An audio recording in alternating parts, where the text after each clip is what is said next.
Marcus had been looking forward to this evening for weeks. His daughter Sophie was visiting from the city where she worked as a journalist, and he wanted this dinner to be special. They chose Mel's Diner, the same place where he and his late wife Helen had celebrated anniversaries and birthdays for nearly 30 years.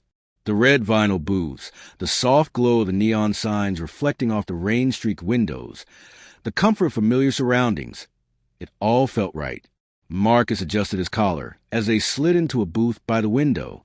At 62, he moved with the careful deliberation of someone who had learned that joints deserve respect. Sophie, now in her mid-30s, looked beautiful. She had her mother's smile, that same warmth that could make a difficult day feel manageable. He watched her glance around the diner, probably remembering her own childhood visits here. For years after Helen passed 3 years ago, Marcus couldn't bring himself to come back to Mel's. The memories were too vivid, too raw, but time had softened things. Now he found comfort in these walls instead of pain. The regulars still recognized him.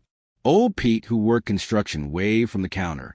The manager, Tom, came over to shake his hand and told him how much they'd missed seeing him around.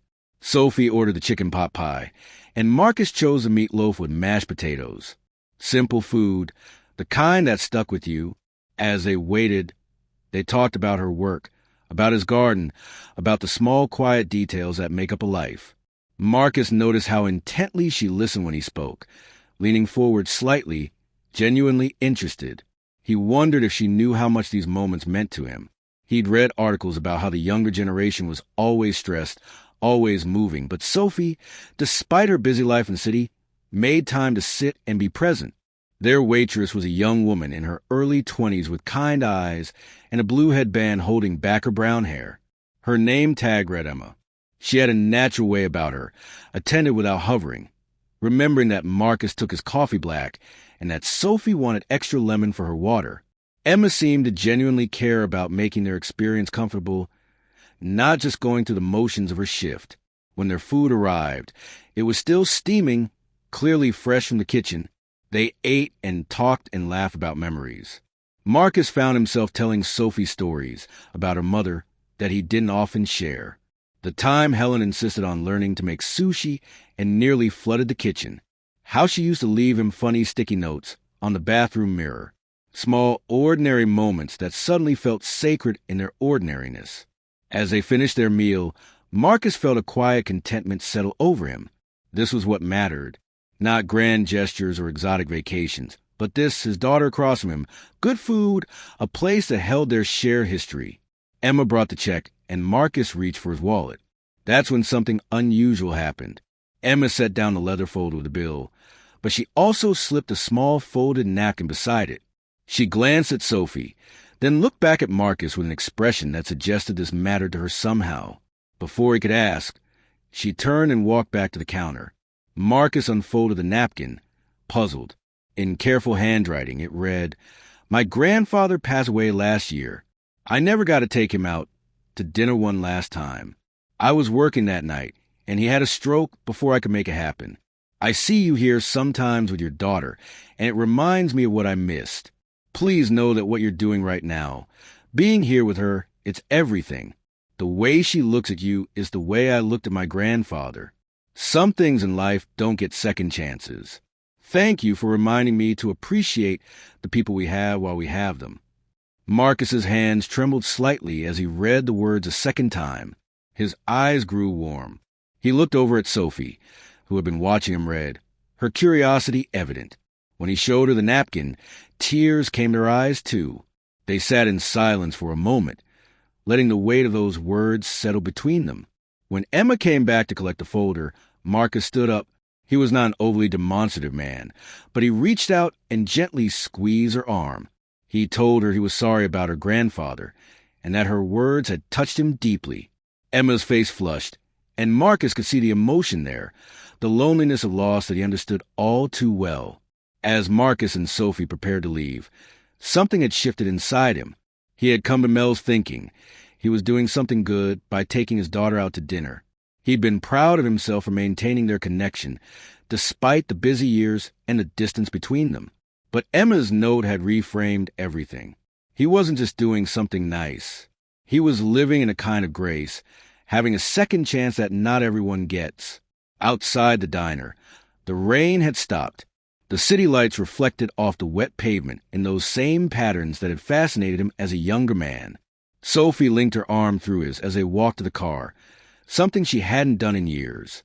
He realized that having her here, now, in this moment, was not something to be taken for granted. There would come a day, eventually, when these dinners wouldn't be possible. He had watched his own parents age and pass. He knew how quickly time moved. The drive back to his house was quiet in a comfortable way. Sophie was deep in her own thoughts, probably processing the same realizations he was. When they got home, she made tea and they sat on the back porch looking at the garden he had been tending since Helen died. He had spent the last 3 years growing things, finding peace in the simple act of nurturing something and watching it flourish. Now he wondered if he should do more of this, invite Sophie out more often, make space in his life for these connections. Before Sophie left to drive back to the city the next morning, Marcus did something he hadn't done in a while. He took a photograph of the two of them together in the morning light. He sent it to Sophie with a message saying simply, "Thank you for yesterday.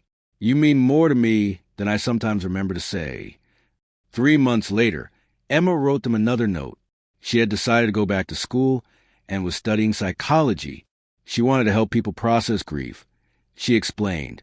She said that watching Marcus and Sophie that evening had helped her understand that connection was something worth protecting, that the people we love are temporary gifts we need to unwrap more carefully.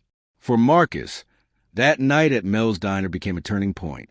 Not because anything dramatic happened, but because a stranger's kindness had given him new eyes to see his own life. He realized that every meal with his daughter, every conversation, every small ordinary moment was precious precisely because it would not last forever. He began calling Sophie more often. He invited her out more frequently.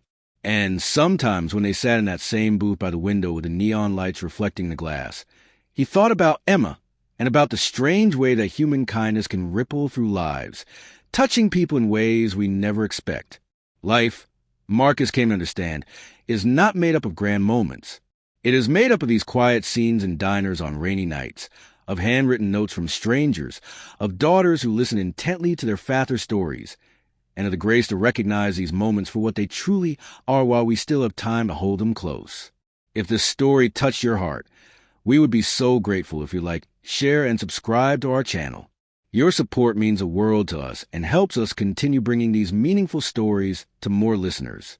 And please, take a moment to leave a comment below. Tell us about a moment in your own life when kindness changed your perspective, or about someone you love that you're grateful for today. We would truly love to hear from you.